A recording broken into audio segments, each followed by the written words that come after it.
כי לנו, לנו, לנו ארץ זו.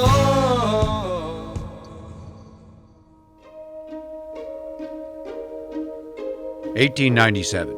Theodor Herzl founds the World Zionist Organization. For the first time in history, there is a global, political, Jewish organization with the express goal of establishing a Jewish national home, a Jewish state, in the land of Israel. Herzl dies in 1904, and Chaim Weizmann is the up-and-coming leader of the Zionist movement.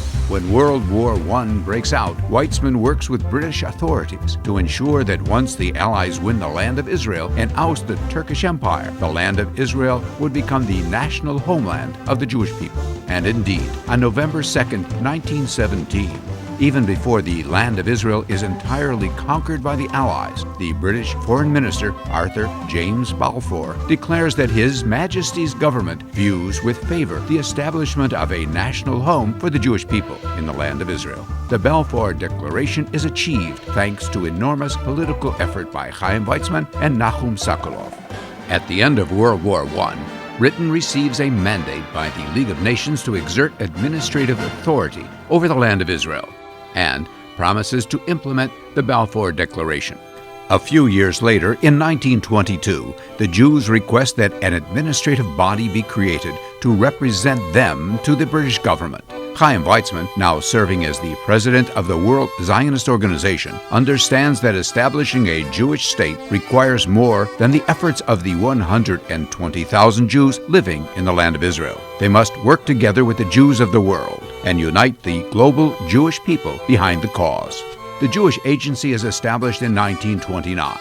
Half of its governing board is made up of Jews living in the land of Israel, and the other half by Jewish leaders from around the world. They were represented by Chaim Weizmann and Louis Marshall, respectively.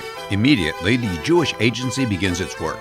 Between 1929 and the establishment of Israel in 1948, it builds 171 agricultural settlements, which help to define the borders of Israel. By the time Israel is established, the Jewish Agency has brought 350,000 people to Israel and is providing housing and jobs.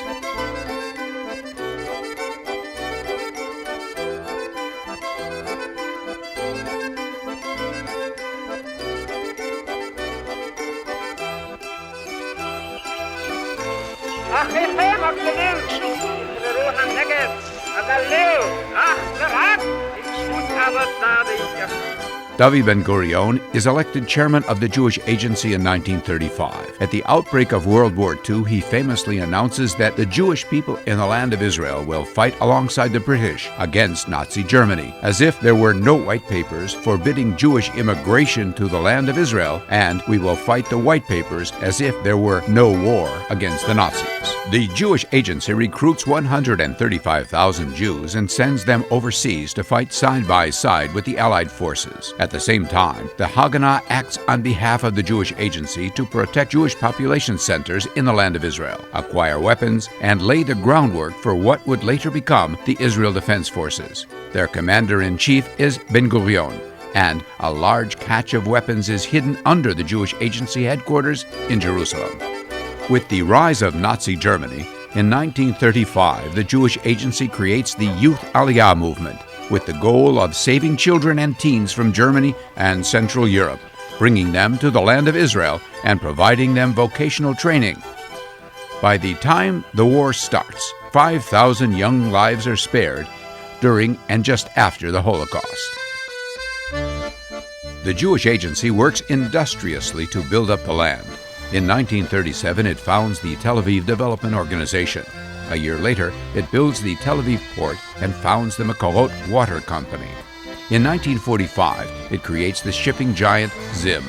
The Jewish Agency founds additional companies that form the economic infrastructure for the nascent state of Israel. In preparation for the critical United Nations vote in 1947 about the partition plan, the Jewish Agency sends diplomatic emissaries to lobby the relevant member states face-to-face. Nothing is left to chance. When Israel is established, the leaders of the Jewish Agency become the leaders of the new state. Chairman David Ben-Gurion is appointed Prime Minister, and Moshe Sharet, who had been the director of the Jewish Agency's Department of State, becomes the Foreign Minister. Chaim Weizmann's inauguration as President of Israel and the first meetings of the Knesset take place in the Jewish Agency's main building.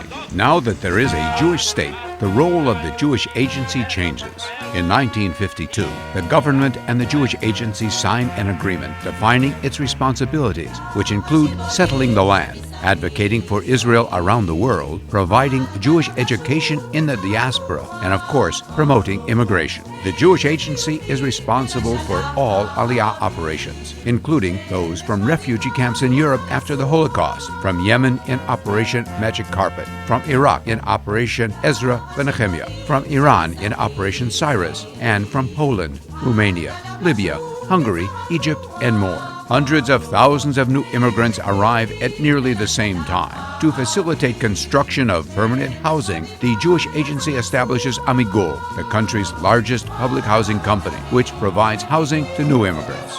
The Jewish Agency works ceaselessly to reach Jews who live behind the Iron Curtain, to give them access to Jewish culture and make it possible for them to move to Israel. In 1991, with the fall of the communist regime, the Jewish Agency creates a massive logistical infrastructure to fly hundreds of thousands of Jews to Israel, restore synagogues, and provide Jewish summer camps and seminars to teach Hebrew and Jewish history. After 70 years, Jewish life has returned to the former Soviet Union.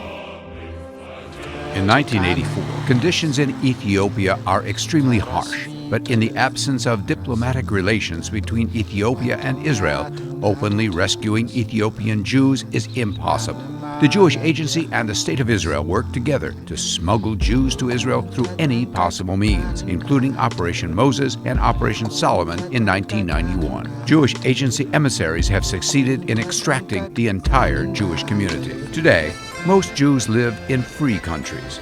The challenges facing world Jewry are different, and the Jewish Agency is there to meet them, bringing tens of thousands of Jews to Israel each year for opportunities to fall in love with the country, sending thousands of Israeli emissaries to Jewish communities worldwide to bring them a taste of Israel, teaching Jewish history, fighting anti-Semitism, and building connections between Israelis and world Jewry. The Jewish Agency also continues to bring thousands of Jews on Aliyah from around the world and facilitates their integration into Israeli culture. Since its founding in 1929, the Jewish Agency has brought more than 3.5 million Jews to live in Israel. It has established hundreds of kibbutzim, towns, and cities. Today, the Jewish Agency is here not only for Jews who choose to make Aliyah, but for all Jews, wherever they are. The Jewish Agency's main goal is to strengthen the connections between Israel and Jews around the world and to develop feelings of being a global Jewish family, with Israel at its heart.